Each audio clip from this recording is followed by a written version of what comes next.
Hey everybody, how you doing? Welcome. It's Shadow at Night, Wednesday, October the 9th, 2024. On the show tonight, it's Nadine Ness from Unified Grassroots. We haven't had Nadine on this year, I don't think. It's been a while.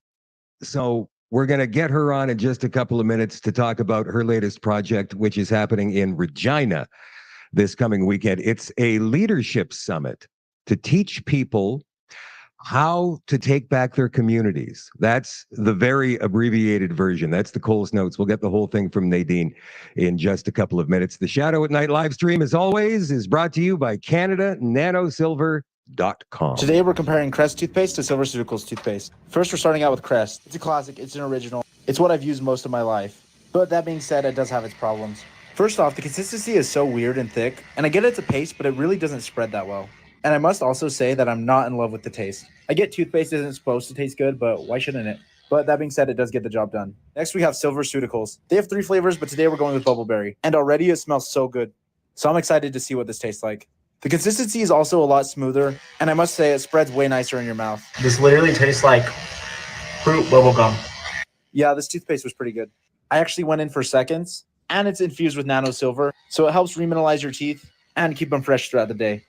100% go with SilverSuticals. And here's the results. What's your favorite toothpaste? CanadaNanoSilver.com. Again, that is CanadaNanoSilver.com. Get a hold of Kevin and Anna at 204-808-9292 or reach them through the contact tab on the website. You can also find all the retail locations all across the country there as well. There are over 30 to choose from in 7 different provinces. Tomorrow night on the show, I want to read this to you guys. This is actually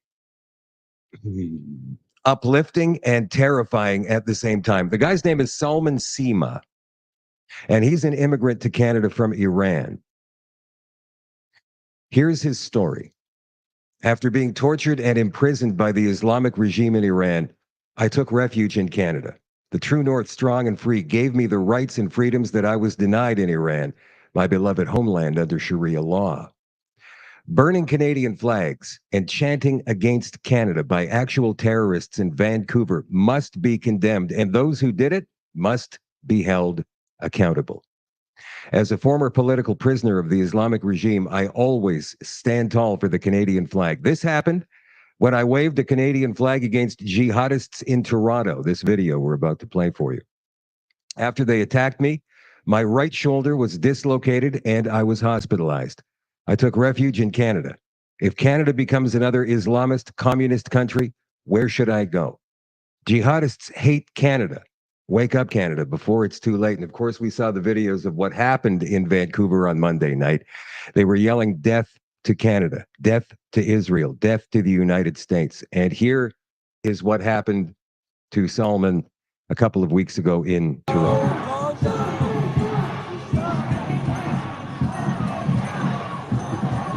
Here he is. He walks into the protest with his Canadian flag. Free, free Palestine! Viva, viva Palestina! Viva, viva Palestina! Viva, viva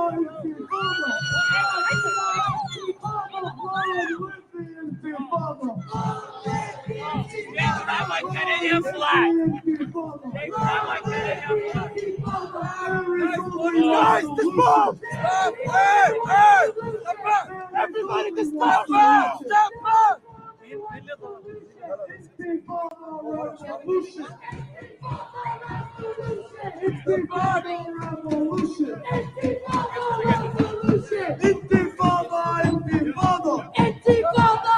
Intifada! Intifada ونحن معاهم! Intifada! ونحن معاها! Long live the intifada! Long live the Intifada! Long live the intifada! Long live the Intifada! Alright, everyone, we're going to introduce our first.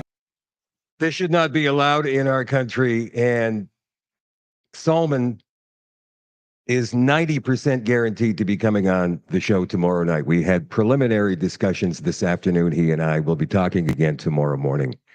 I would love to have this man join the show. As a matter of fact, it's crucial to hear what he has to say for all of us. Because as I pointed out a couple of nights ago, there are many immigrants in Canada who got here legally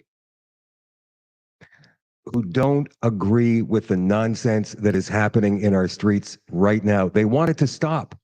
They left those countries hoping for what they thought Canada was, and they're getting more of the same. And I believe personally, it comes from the Justin Trudeau regime through the World Economic Forum and whoever else is puppeteering him. But that, and the police have been weaponized against Canadians, in my opinion. But we'll find out more about that tomorrow night when Salman joins the show. Again, 90% sure. Here's a story I didn't cover, came out a couple of weeks ago, because it's one of those stories that's not finished yet. It hasn't got a conclusion. We're drawing closer to it.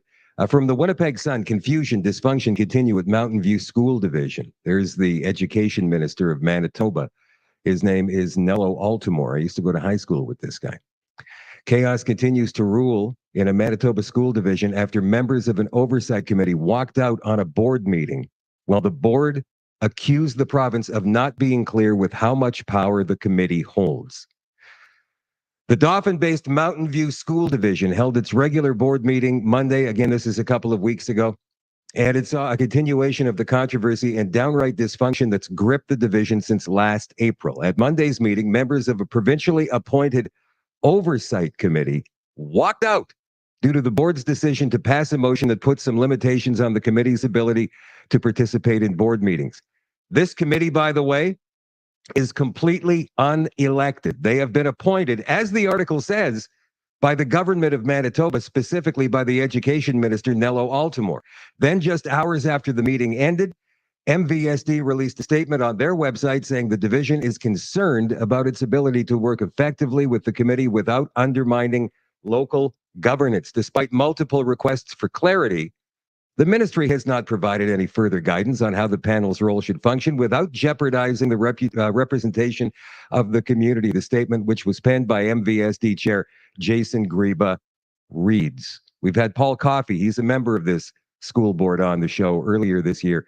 And what they've tried to do is displace the elected school board with appointed members, government appointed members who believe in the SOGI curriculum being implemented in Manitoba schools. They have taken over local school boards, not just there in Winnipeg, at least in Manitoba, and in Steinbach as well. They are trying to actually turf the entire elected school trustee committee there in favor of woke appointees. It's absolutely egregious. And then there's this little gem. If you want to talk about bullies handling city councils, here's the mayor of Pickering. This is a best of from the mayor of Pickering. Watch. This, please, It's a Mr. stop Mayor. on the crazy street. I'm not afraid of anything. I have the floor and I'm giving my remarks. I'm not afraid. See, please sit down. Please sit down. Please leave. Please leave, ma'am. Please leave. Please leave. Please leave. Please leave. You're excused. You're excused, ma'am. I'm gonna beg different. You're leaving, ma'am. You're out of order. You're gonna please leave the chamber. Please leave the chamber. We're gonna ask you to leave the chambers now, please. So we'll take a 5-minute recess so we can clear the chambers. Thank you. Okay, ma'am.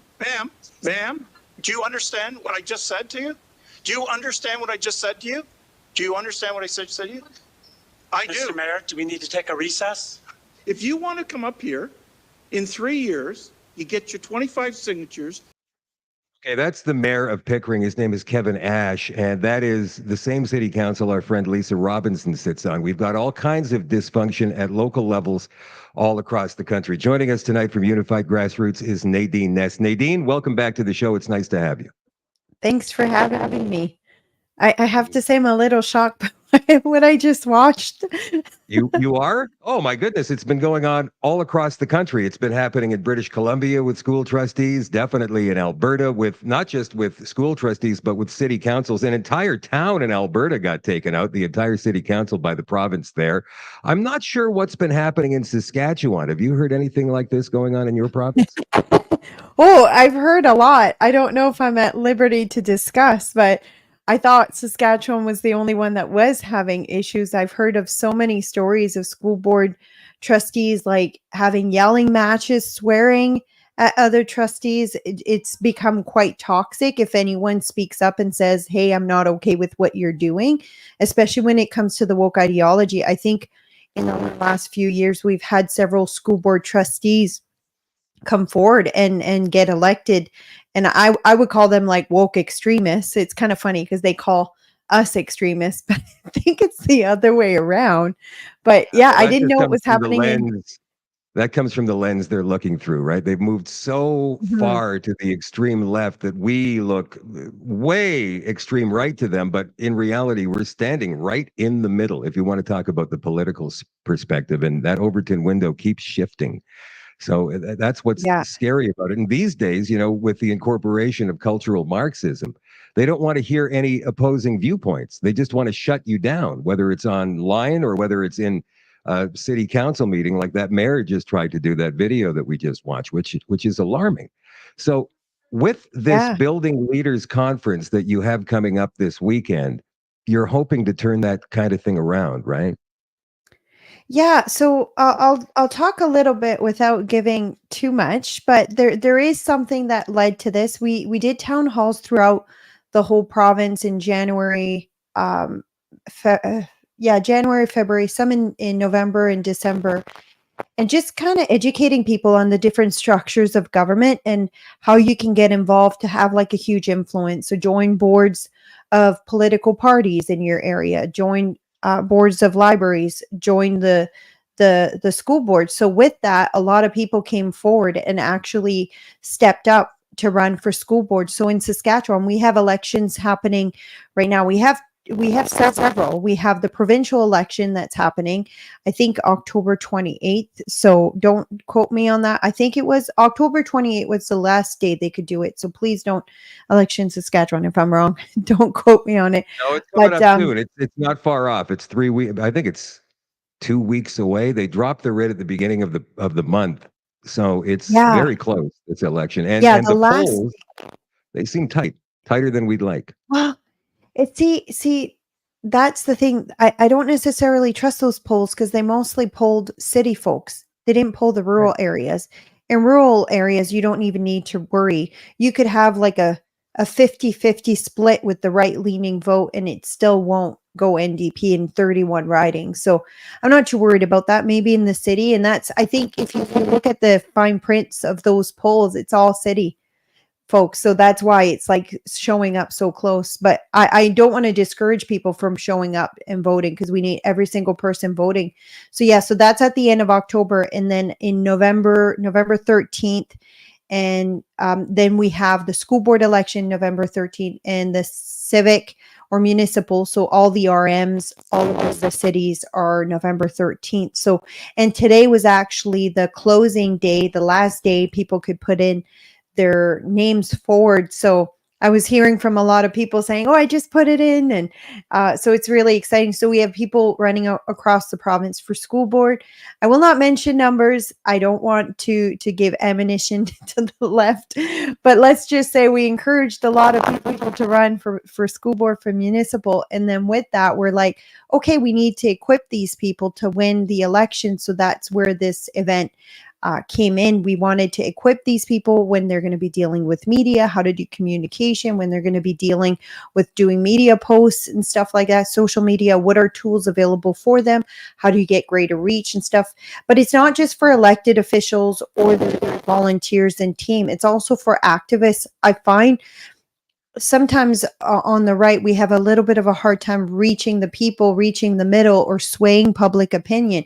We're often within our own echo chamber, so we brought in these experts to teach you how to do that. So a lot of these people have actually founded nonprofit organization in the US to sway public opinion. So Sean Noble, which is basically political royalty in the US, I don't know how we managed to bring him here, but yeah, if you want to put the flyer, you have his photo there. He started an organization which used to be known as the Center for Patients' Rights. So they fought against big pharma and stuff to protect patients' rights. And then now I think it's called American Encore. So he's also a political consultant. Same with Matthew. So they're coming in. But yeah, it's not just for people who are running. It's for their teams. It's for volunteers and anyone who wants to have like a louder voice in the conservative movement. And I say conservative, I don't mean conservative party. I just mean conservative type values. So it's open for anyone who's kind of interested in maybe even starting a nonprofit or a platform or becoming an activist. Nadine, has that kind of thing been, is that the reason that you're hosting this event, this leadership event, because you've been hearing a lot about city and town councils and school boards across Saskatchewan being taken over by the woke left? Well, I think we all know that's happened over a period of time, and we stayed back and didn't participate, and that's why they've taken over so much. So this is to kind of equip conservatives with how to win. Like a lot of the times we'll go out there and we'll say the first thing that's on our minds, and then it gets picked apart by the media. We all know they'll pick you apart even if you say the right thing, but this is just to equip people with how do you put your message out there in a way that the general public, who will be the one voting, can resonate with. So I'm not saying don't speak truth, still speak truth, but there's a way of doing it that will resonate with the most amount of people. And that, I think that's a big reason why our organization during the whole freedom movement grew so much. We really took that marketing, that communication, that PR aspect and applied it to everything we do. We did. So even the vaccinated people were joining our group because they're like, yeah, I'm vaccinated. I don't believe in the passport or treating others who aren't vaccinated. So we kind of opened our communications in that way. And I think conservatives have a harder time doing that because we think more in the individualist aspect. So we think we're right and everyone else is wrong. And we don't even introduce the perspective of the other side into our conversation. So sometimes it's hard to even get them to listen to you. So if you start with the other perspective. I would take issue with that one. I think that we are probably the more fair-minded of the two sides in this battle. I'm absolutely willing to listen and have a conversation and have a debate with somebody, right? I want to hear what they have to say, but if it starts not making sense, and this has been the problem that we've been having for the past 3 years, we get information from them, we do our research, and we find out that we've been lied to or their information is wrong. And when you go back to them and say, hey, look, this isn't right, they shut you down and start calling you names. They don't want to have that debate, whereas we do as well, right? But you're right in that we are more individually minded and we set about doing things on our own. So, and maybe when it comes to the team, as we've seen, some teams have been definitely divided in the conservative-minded movement, the common sense movement for the past 3 years. And like I can't say that I didn't have that mindset too with like, oh, if I associate with this person too much, I'll be seen as too extreme. So like I will admit I in order to kind of protect what we were trying to do, I might have even played a part in that in some aspect. But I was just recently talking about, there was this guy, Christopher Rufo from the US, was in Red Deer a couple weeks ago at an event, a Canada Strong and Free Network event. And he was talking about how we do that in the conservative movement. We almost have like a purity test. If somebody doesn't pass it, we kind of rule them out and don't work with them. Or I think we need to move past that, because no matter what, the media is going to attack anyone. Wait, hold on. When you say purity test, what do you mean by that? Like we give them a questionnaire to fill out, and if they get a certain amount of answers wrong, then that's it for them? I think in some circles, almost yes, where people will be like, oh, this person is extreme, they're getting canceled, I'm going to have nothing to do with them.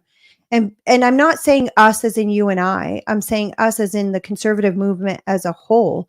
Like you see like politicians get attacked because, oh, they liked a post by someone who the left has attacked for years, even though there's no merit to it.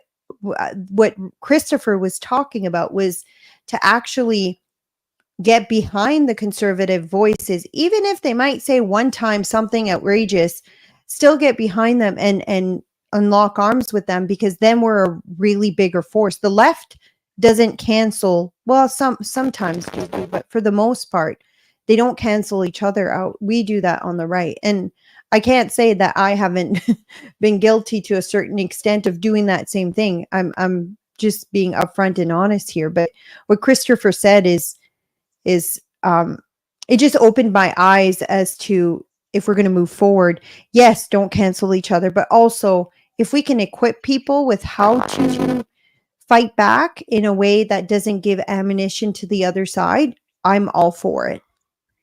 So that to me would mean watch not necessarily what you say, but how you say it. You know who the master of not giving a rat's ass about that kind of stuff is, I would say, is probably Donald Trump. He just goes out there and says what he says, and he leaves pauses. He makes it easy for the left-wing corporate media down there to edit him and make him sound like a racist or a womanizer or a criminal. And he knows that it's never going to affect him. It's probably going to make him even more popular. But he is one guy, one person who's been able to do that. I don't know that anybody else is capable of that. Let me ask you, Pierre Poilievre, you've seen some of the press conferences that he's given in the past year. What do you think of his interaction with the media? Is it positive? Is it negative? I think it's great. I think if more conservatives talk like him, then we get further ahead. He's quick-witted.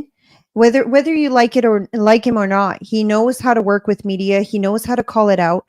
But Pierre has mastered something that a lot of politicians haven't. He's mastered how to reach the people without the media. So he can do these things. Now, you have other politicians that haven't really kind of taken advantage of that social media aspect, which he has. His team has been phenomenal. Whoever he's hired is great. I just wish more politicians would have that type of reach and that type of team behind them, because I think you would see a huge difference. In the US, of course, they have those people almost everywhere. So that's why the people can kind of reach the public. But it's funny you talk about Donald Trump, because Donald Trump can pull off what most people can't. And we can't say another politicians can do what Donald Trump does. Someone else will do it and they'll get canceled. They'll never be able to work in politics. But the reason he pulls it off is it's his authentic self. Everyone knows what they're getting with him. Do I think that there's a better way? Yeah, I'm a huge fan of JD Vance. And it's not just because he's my husband's twin. Literally, you almost can't tell them apart. But yeah, they do. I should almost pull it up on your screen there. But it's funny. Everyone at his office, even some of his patients, call him JD Vance. So I call him Mr. Vice President around the house. But is that a good thing or a bad thing that he looks like JD Vance? Do people recognize him and want to throw eggs at him, or do they want to shake his hand, or both? Oh no. I think in Saskatchewan, like if you look at JD Vance, I hope it's okay we talk American politics, because I'm just such a huge fan of his delivery. I wish more politicians were like him. But yeah, if you look at him during the debate, he was cool, calm, collected. He even like fact checked the lady who was fact checking him with errors, and he didn't stop.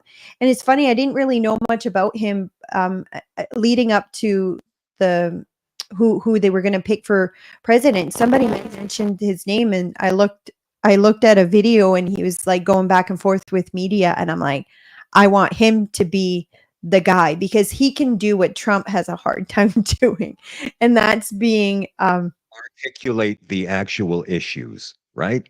Yeah, he's actually a great pick for Trump because he balances him out. So I think this year Trump has made really solid picks for who he's surrounding himself with, and it's only going to make him better for it. So I really hope he wins. Look who he's got. He's got JD Vance. And by the way, if you guys don't know much about JD Vance, you guys watching this right now, watch the movie Hillbilly Elegy or read the book. It's absolutely fantastic. It shows you how he was brought up. Then he's got Tulsi Gabbard, former Democrat, right? Former presidential nominee, or not Mhm. nominee, but definitely a candidate. She was in the race a couple of years ago. And you've got RFK Jr. So Mhm. they've built a coalition that reaches across like the old style Democrats and the Republicans. And it's quite powerful when you have a Democrat who is a lifelong Democrat saying, you know what, these people are far too extreme for me. I'm going to go with Donald Trump, who's who's not all that Mhm. extreme, not even any close to extreme at all. Not at all the way he's painted in the left-wing corporate media worldwide, which is remarkable, don't you think? Yeah. Um, he's an amazing speaker though. Like I know he's got issues with his voice, but his choice of words and how he conducts himself. I didn't know like a whole lot about him other than during COVID, like he was a shining light because he was saying this isn't right. He was one of the ones speaking out. But then if you look at his background as to what he's tackled, like he's a man of principle and character, and he doesn't cave and he doesn't shy away from it. There was one interview he did that I thought was really funny. And it kind of gave light to who Trump was. If you haven't watched the interview Trump did on Gutfield, I highly recommend you do. But RFK RFK Jr. said at one point he was planning on going to Florida with his family, and they weren't going to be able to fly. So his wife asked, if I can find a ride there, can we go? And he said, sure. So she comes back and she says, Donald Trump will give us a ride. And RFK is like, well, did you know I'm suing him? I'm suing him like in 2 court cases. And she's like, he knows, he doesn't care. He still want to drive us. And it's funny because that says a lot about who Trump is, that he has all these people who have said things against him in the past. And on Gutfield, he was asked about that. And he said, if I was to rule out anyone who said something bad about me, I would have no one to work with. So, but it just goes to show it showed a different side of him. He's not just all pride. He actually can put that down to do what is right for the country, which I think he's misunderstood in that way. And I saw Trump in a whole new light when I heard that story. I'm like, okay, that's a guy who will put his mission and the country ahead of his own pride or ego to do what needs to get done. So yeah, we You know need what's more like interesting that. about Donald Trump, I find, is that if you go back before all of the political stuff started around 2015, and you see his appearances on talk shows from the 80s and the 90s, and even the little movie cameos that he had and TV show cameos. I'm not talking about The Apprentice. I'm talking about just interview style shows or Mhm. appearances on sitcoms. What you see from him is just a guy who cares ultimately about the future of his country. Yeah, he's got a lot of money. He's a billionaire. He's the art of the deal. You know, he's a shark. You have to be to get that become that successful in the business world, especially in New York City. But I think Mhm. that's a guy who just deeply cares about his country and he wants to do the right thing. And ever since he decided he was going to run, uh, actually decide that, they started to attack. And there is a whole philosophy as to why that is. I'm not going to get into that here. Do you think we need do you think we need more American style communication up here? And I would imagine you're going to say yes because you're bringing Sean Noble and Matthew Martin up for this big seminar this weekend, and they know exactly how to do that, right? Well, if you had asked me this a year ago, I would have said no. But if you look how organized the the left has gotten and what they have used, they have brought American style type of politicking or whatever how you say that word, political action here. The only way we're going to counter that, I think, is with being just as knowledge, just as aggressive on how to reach the people. And like if I write a tweet that just says boring things, boring facts, it doesn't get shared, it doesn't get retweeted, it doesn't reach people.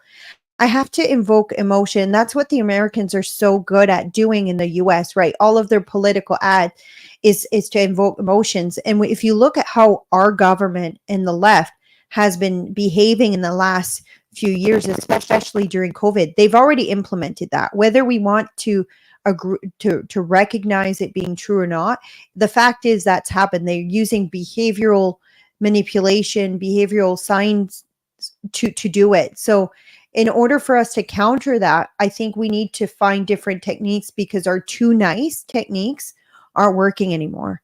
So I'm not opposed to it. Do I think in the US it's a little bit dirty? Yeah, but I also think Trudeau is more divisive than most of any politicians that I've seen in the US. So how are we going to counter that? How are we going to get our message out there if we're being too nice and just too afraid of even saying what needs to be said? And I think it's needed, but even bringing these guys in, if you listen to them, it's not necessarily American style politics. It's basic marketing techniques. Like I was in Ottawa and I listened to some of the Leadership Institute train, and it was really good marketing. Did they show American examples? Yeah, but you could easily apply it to Canada. And it's funny because the left will attack and say, oh, Americanized extremists or whatever. But yet they do events and have Hillary Clinton and Obama come. Like they're doing it too. So yeah, It's I, interesting. Go ahead. I'm not opposed to it. In fact, like learning from some of the things that nonprofit groups do there, they're so much more advanced in the conservative movement than we are. Like we fall behind. We don't have a lot of conservative voices. We have you, Laura Lynn, we have Sean Newman, like a few voices, but they have a machine down there to counter the narrative. So if we can build that here, I'm all for it. You're absolutely right. They also have Fox News down there and News Nation. Not necessarily that Fox News is, people have still kind of got suspicions about Fox Yeah. News since the Tucker Carlson fiasco. But, up here, you're right. We don't have a lot of that. We don't have any corporate media that leans right at all. CTV and Global and CBC, they're all very far left. And same with City News, owned by Rogers. We can have an online presence, though. We do with this show every night, and as the others that you mentioned, and there are a few scattered across the country that do something like this. But what I'm talking about specifically is the online presence. You have to build a presence. You, Nadine, have built a presence online on X, and I know that you're doing a lot of live streams, content-wise. It's very good on your X account. You've built it up to 50,000 followers now, which is absolutely fantastic. Not quite, but almost. You're getting there. But here's the thing, it can be damaging as well. I'm not sure if you've noticed this, depending on how much time you spend on X. But in BC, the NDP, they've got an election going on there as well. And the NDP were trailing. They were actually trailing the Conservative Party with John Rustad. And then about 2 weeks ago, they started with these awful, malicious, online, brutal attacks on Rustad and the Conservatives. And since then, the polls have changed, not a lot, but just a little bit to put the NDP back on top. And I'm not sure if they've been running commercials on TV and radio in BC because I don't live there, but I think that online messaging, whether it's negative or positive, has a big effect. Do you know how many people actually trust the left-wing corporate media in this country now? A report just came out a few days ago. It's amazing. I don't think 32%. many. 32. Wow. That is the lowest it's ever been. Last year it was 39, but before the pandemic response started, it was in the high 50s. So the corporate media has lost our trust. They're coming online to get their information, even if they can't get it on Facebook because of C18 and C11. They're going to YouTube, they're going to X, definitely. And if we can build the presence that you've built with Unified Grassroots and your own personal brand on X, we can have an influence on things and we can make a difference. But what I see is a very coordinated attack from the left on pretty much every front, and the right constantly playing defense. And I think we need to start playing some offense here. Yeah, and if you notice too, that attack only happened in the last few weeks. The same thing happened in Saskatchewan. If you go look at the NDP, all of a sudden they have some really good marketing videos that are going out. Like you can tell that there's money that's going in there. And unfortunately, because we don't have a lot of people who are really knowledge on how to do the same thing on the right, we're falling behind. I do know that John has a team um, working in BC, but still, if we had the machine the left does, they have the unions, they have the money from the unions. They even started, the unions in Saskatchewan started doing I vote for public education sign. So the union is selling the lawn sign, and because it's not a political party, people are putting it on their lawn because of course I'm not against public education.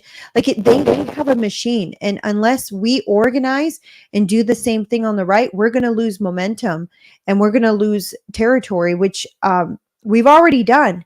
So we not only have to match, we have to catch up to what they're doing. So that's The other part of side of why things, though, Nadine, do you think that people, like, it's been a while since we've talked, are people waking up? Are you finding more and more people joining groups like yours? I think people agree with us more than they don't. I think we do carry the majority for sure. It's just hard to get that message out there because people are more afraid of sharing. People aren't afraid of sharing the stuff on the left. People aren't afraid of on the left of putting an NDP sign on their lawn. But I can tell you people are afraid of putting it on the right because they don't want to be canceled. They don't want to be attacked. I do think the majority of people believe the same thing as we do. They're just afraid to say it.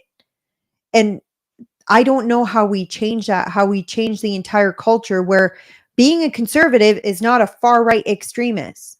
Being a conservative is just having conservative values, but they've demonized every conservative that speaks up ever. I'm sure you've been called far right.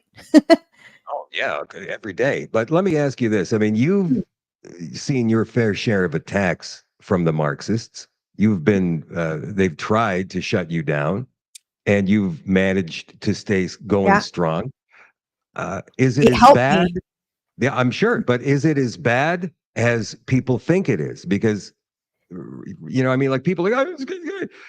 Who You know cares? what? Like, It's all online. I've never had a single person come to my face and say anything mean to me.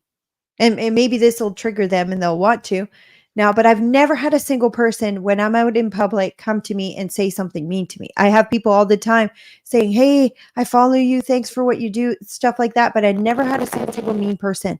I think it's more they're trying to cause fear into people so the people don't speak up, but I don't think it's that bad.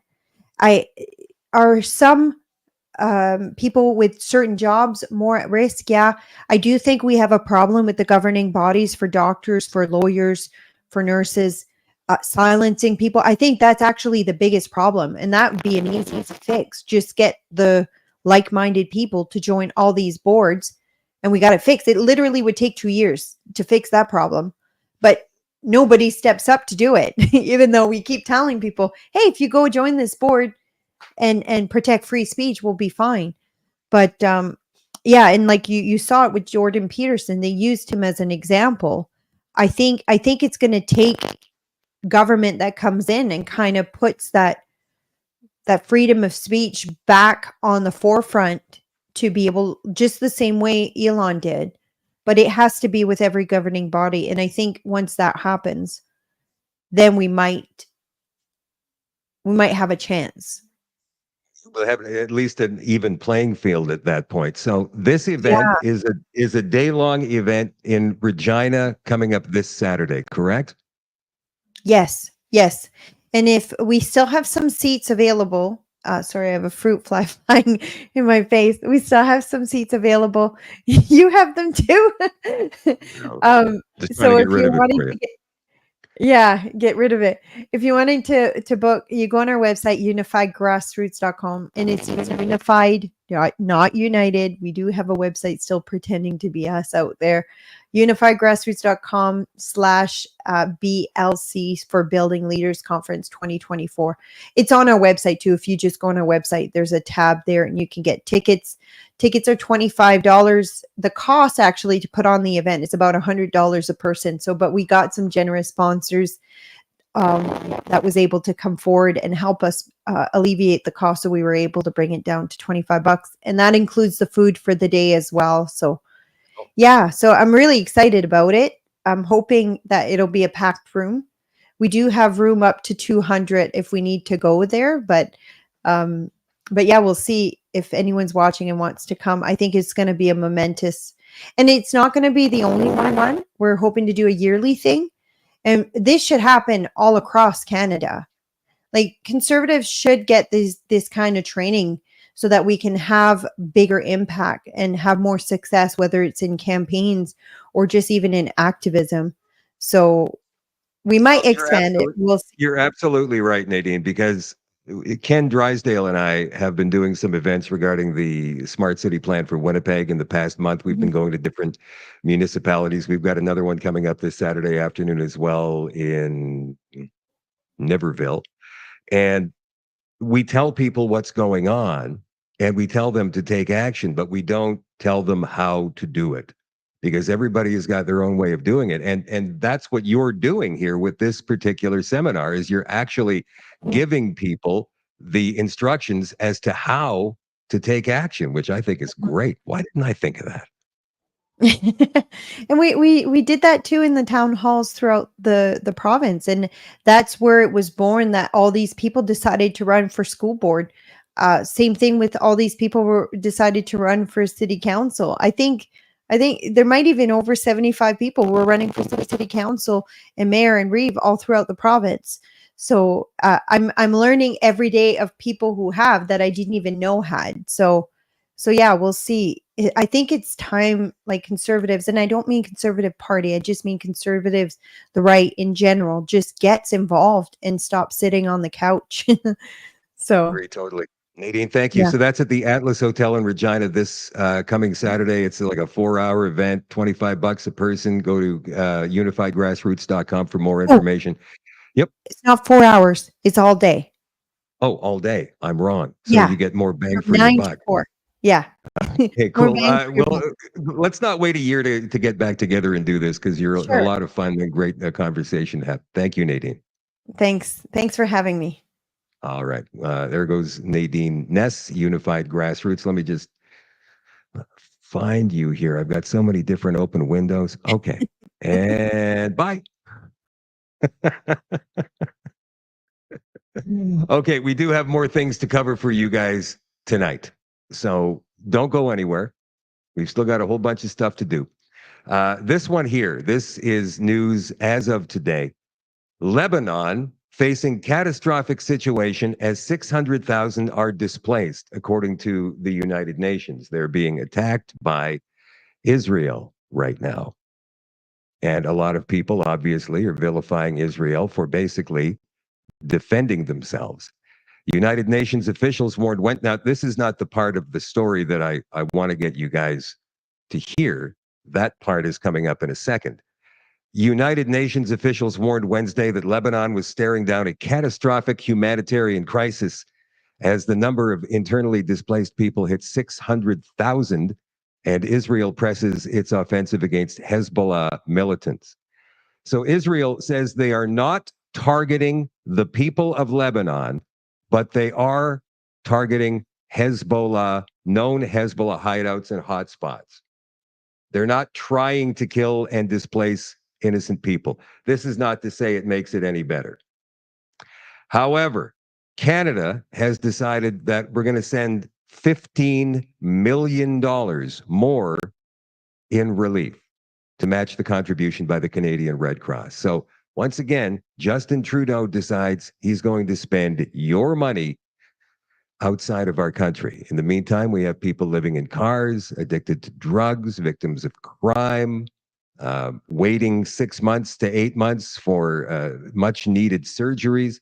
It is absolutely outrageous that this person has been allowed to govern Canada for the past 9 years. It's time that he goes. And right now, his government is in complete and total stasis because they won't reveal documents to the RCMP.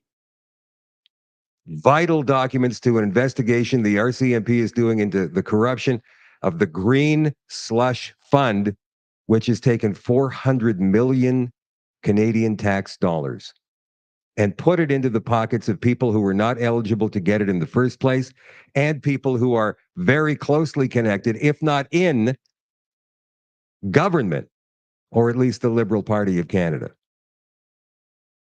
So, how do we get them up? Well, I guess it's going to take all three of the other opposition parties to do so. And the Bloc and the NDP have yet to discuss calls for an early election, even though the leader of the Bloc Quebecois said this week it's going to happen if the Liberals don't capitulate to our demands. We're going to start talking to the NDP. We're going to start talking to the Conservatives. We're going to bring them down. Our deadline is October 29th. Bloc leader Yves-Francois Blanchette said he would initiate discussions for an early election should the Liberals not meet their demands. And again, here is that deadline, October 29th. But he has not started talking to the NDP yet. And that source, by the way, is the NDP. And this, again, this is the story I was talking about before. Canada announces $15 million in additional assistance for Lebanon and matching of donations to Canadian Red Cross and humanitarian coalition. So there goes our money out the door. Lululemon founder Chip Wilson's home has been vandalized over anti-BC NDP communist sign. There he is there. I'm not sure if you've heard this story. I found it interesting. The founder of Lululemon's Vancouver home has been vandalized after he displayed a sign labeling the BC NDP communists ahead of the upcoming provincial election. Chip Wilson founded the popular activewear company that's since become a multi-billion-dollar enterprise in his home city worldwide. Come on. Let's call a spade a spade. Lululemon? Seriously? EB will tell you the Conservatives are far right, but neglects saying the NDP is communist. Wilson's sign said outside of his mansion. And there it is right there. Oh, look, very professionally made too. Not Jethro Bodine handwriting. It actually looks good. Less than 2 weeks before the October 19th provincial election, activists vandalized the sign and his house. Selfish billionaire lives here. One of the spray painted phrases said on a gate to his house, F you, Chip, you're a POS, was written on the sign itself. There you can see it for yourself. Vancouver police did not respond to True North's request for information on whether the vandalism incidents are being investigated, though at a news conference on Monday, Sergeant Steve Addison said the incident was, in fact, being investigated. He said, we're investigating the offense as we would from any other citizen or resident of the city of Vancouver who reported mischief to us. In response to Wilson's sign, EB criticized Wilson's stance, saying the money the government takes from him through taxes is used to support the rest of British Columbians who are struggling with affordability. So tax the rich, give to the poor. People are struggling out there and we need to provide support to them, EB said. I respect the work that he's done in creating companies. I think that's great, but I don't regret raising the taxes on his $80 million mansion. Wilson made a new sign in response to the vandalism of his previous sign and has put it up outside of his house. And it says, voters seem to forget when EB gives us money, it is the voters' money he's already taken. There it is there. All right.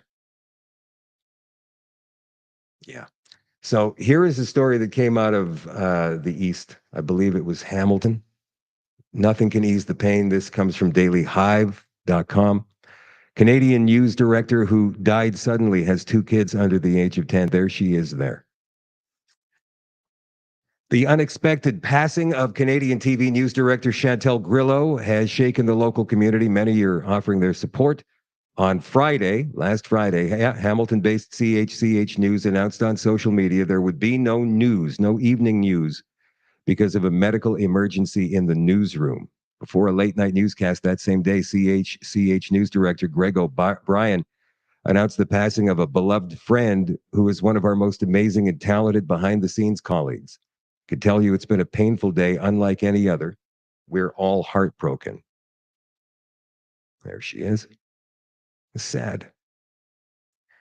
A GoFundMe reveals that Grillo had passed away suddenly. It happened while she was at work in the newsroom. We don't know how it went down. We are heartbroken to share the devastating news that our beloved Chantal passed away suddenly October 4th at the age of 39. A healthy 39-year-old mother of 2 dies suddenly. Not even a short illness. just died. She worked for CTV. That's a CHCH affiliate. And here's the story that comes from the CTV. I found this to be rather ironic. COVID-19, this just came out today, this story. Yep. COVID-19 may increase the risk of heart attacks, strokes, and deaths for 3 years after an infection, a study says. So it's COVID. It's actually COVID. It's not the other thing that we all know it is. They're telling us that it's the virus itself. COVID-19 could be a powerful risk factor for heart attacks and strokes for as long as 3 years after an infection, a large new study suggests. The study was published today in the medical journal Atherosclerosis, Thrombosis, and Vascular Biology. It relied on medical records from roughly 250,000 people who were enrolled in a large database called the UK Biobank.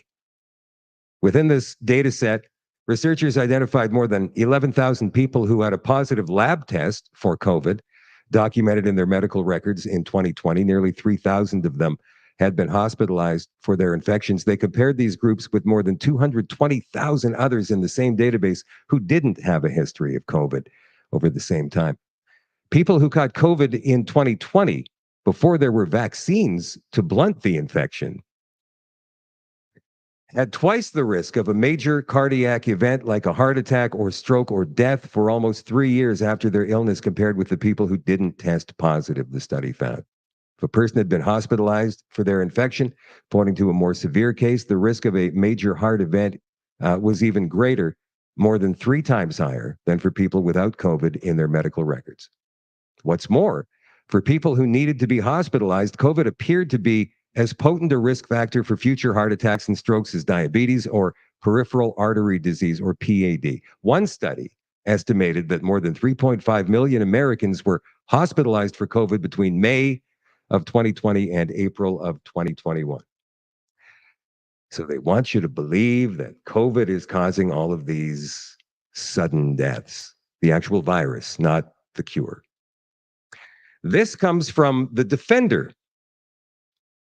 The Pfizer-BioNTech vaccine provided children and teens in England with only about 14 to 15 weeks of protection against testing positive for the virus, according to a preprint study of over 1.7 million children aged 5 to 15 in the NHS, the English National Healthcare System. Researchers investigating the safety and effectiveness of Pfizer's formula in fully vaccinated, partially vaccinated, and unvaccinated children and teens also found cases of myocarditis and pericarditis only in children who had taken the shot.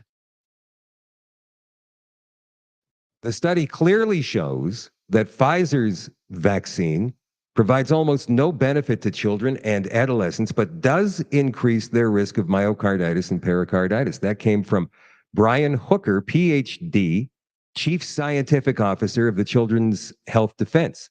It begs the question, why does the CDC continue to recommend these unlicensed shots for kids? Where is the data they use to support their statement that the benefits of these vaccines outweigh the risks? I just thought that I would throw that up there for you guys.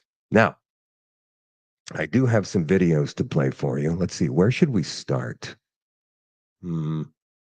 Okay, let's not start with this. Let's start with this here. This is kind of a Kamala Harris thing, but not really. Let's watch this video of a University of Kansas professor talking to one of his classes. Here we go.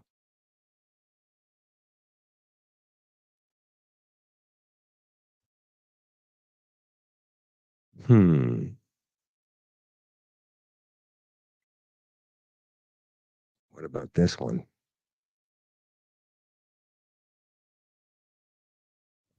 Okay, so apparently the videos have somehow been removed from my my little cache here. So let's do this again. Here it is. All right. So we're going to go ahead and play this one for you here. The University of Kansas professor. And girls, you got some serious problems. That's what frustrates me. There are going to be some males in our society that will refuse to vote for a potential female president because they don't think females are smart enough to be president. We could line all those guys up and shoot them. They clearly don't understand the way the world works. Did I say that? Scratch that from the recording. I don't want the deans hearing that I said that. So that professor has since been put on administrative leave. In the meantime, here is Donald Trump. Support universal school choice. We will get critical race theory and transgender insanity the hell out of our schools immediately. And we will keep men out of women's sports.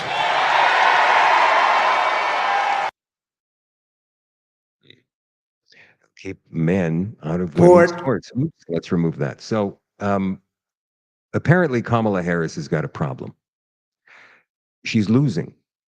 And that's why she's doing all of these talk shows and podcasts in the last week or so. Apparently, from what we're hearing behind the scenes, Barack Obama is the one who is saying, all right, the polls aren't good. They're not going up. We have to get her out there, but she needs to watch what she says. So they put her out on Stephen Colbert. They put her out on The View. They put her out on that Who's Your Daddy podcast or whatever it is, but it's not working. Even CNN, my friends, even CNN is worried.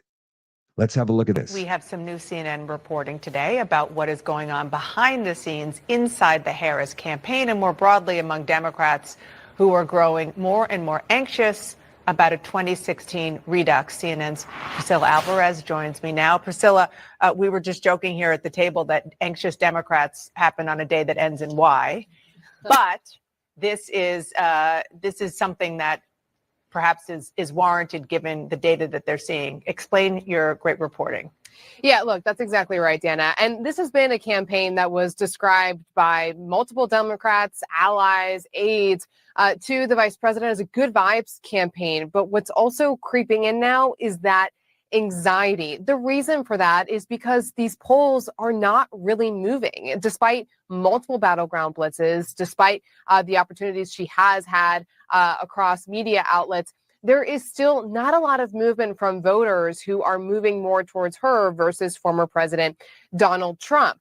In fact, I had one source describe it to me this way, quote, people are nervous. They know the polls are tight. And a lot of us are having these flashbacks to 2016, too. We know when it can go the wrong way and it can still feel fresh. So 2016 is the key here. When I've talked to Harris campaign officials, it often comes up in conversation. Where did Hillary Clinton have her pitfalls? And where can they make up that ground and build on what Joe Biden did in 2020? One of those, to give you an example, is those red and rural districts. Look at, for example, Cambria County in Pennsylvania. Now, former President Donald Trump won in that county, but the former President Biden was able to gain some ground there, more than Hillary Clinton had in 2016. The vice president has already visited twice. And so that is the type of strategy that they're trying to deploy to try to make up that ground where they saw Hillary Clinton wasn't able to in 2016. Then, too, there's the mobilizing. Talk to Democrats. They're always pretty boastful about their ground game, and they continue to be so, but that needs to turn into votes. So certainly some anxiety and nerves setting in as Election Day gets closer and those polls are just remain deadlocked. Really important reporting. Really important reporting. Are you worried? I'm worried. You can tell that's what they're actually telepathically saying to each other. Oh my God, I'm so concerned. She's not making any headway. What are we going to do? How do we promote her? Well, you can't. You can't because she has nothing to say.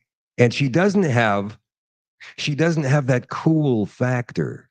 She's not incredibly good looking. She's not incredibly charismatic either. I mean, you can argue about cult of personality, right? All of these world leaders who get elected, they're dumb as stumps, but they get elected because they're good looking and they can talk. But in this case, it's not working for her. She just doesn't have any likability. It's why she dropped out of the primaries before they even held one vote 4 years ago, or is it 5 years ago now? Nobody likes her. up until 3 weeks, maybe even 1 week, before she was appointed as the Democratic candidate when Biden dropped out. And we all know what happened there. I don't have to go into it right now. She was the most unlikable political figure in the entire country of the United States, even worse than Joe Biden. She had an approval rating of something like 29%.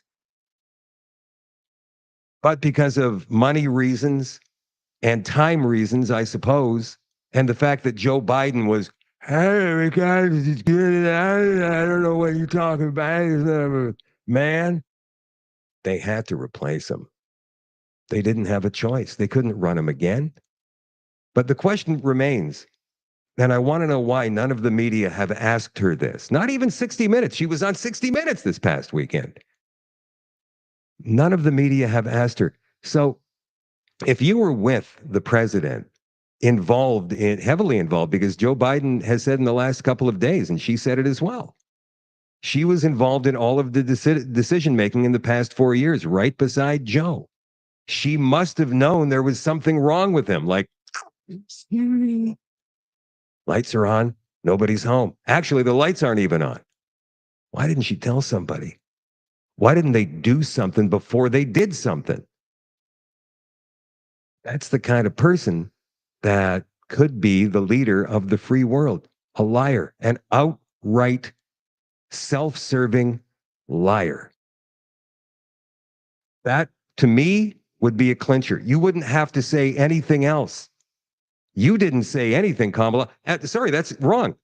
You did say that he's as good as he's ever been about a month before you gave him the knife in the back. And none of the media, not even 60 Minutes, called him out on that, her out on that. Is the weather controllable? Because they've got another hurricane coming in the United States, even as they still try to recover from Hurricane Helene. Can they control the weather? Well, I'll tell you right now that all of the left-wing politicians up here and down there, and probably all across the Western world, are saying, see, climate change, look at all that hurricane. It's hurricane season. I'd be more worried if they were having hurricanes in June or January than I am now. But hey, guess what?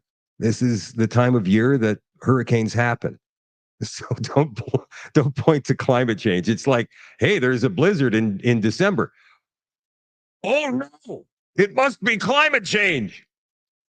Can they control the weather? People have been saying that this is some kind of weather control thing, that it's being done through HARP, that it's being done through directed energy weapons and whatnot.